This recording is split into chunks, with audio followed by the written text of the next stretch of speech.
जी हाँ दोस्तों, नमस्कार। आप देख रहे हैं विनय भोजपुरी नंबर 1। तो आपको एक बार फिर से विनय भोजपुरी नंबर 1 में स्वागत है। जी हाँ दोस्तों, आप यूट्यूब पे जाकर सर्च करिए कि कैप्टन वाच हिट्स, जिससे जो कि खेसारी लाल यादव का मूवी का जो कि टीचर आ चुका है, जो कि सन ऑफ बिहार का, जो कि बता दें काफ़ी अच्छा हिट है ये, जो कि टीचर जो कि हमने देखा है काफ़ी अच्छा देखने में लगा है। और बता दें जो कि एक बाप बेटा पे जो कि ये आधारित है, इसको आप देख सकते हैं, जो कि फैमिली में कहीं पे बैठ के भी इस मूवी को देख सकते हैं। पर मूवी तो नहीं आया है, अभी 2 घंटा हुआ जो कि टीचर को रिलीज हुए और बहुत सारे लोग जो कि इधर उधर जो कि अभी भटके हुए हैं, क्योंकि खेसारी लाल पवन सिंह में विवाद चल रहा था। तो आप लोग फिर से एक बार जाइए और इस मूवी को जो कि फुल वॉच कीजिए और खेसारी लाल को ट्रेंडिंग में इस मूवी को जो कि टीचर को पहुंचाइए, ताकि मनोबल जो कि खेसारी लाल का बना रहे और ऐसे ऐसे मूवी जो कि लेकर आता रहे।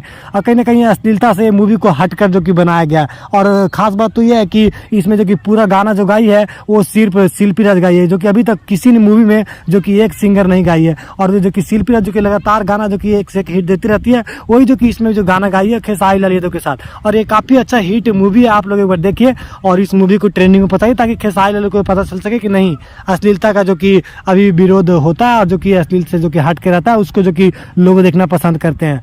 तो चलिए फिर मिलता है अगले वीडियो में, तब तक के लिए जय हिंद, जय भोजपुरी। वीडियो कहीं पे एंड कर देते हैं।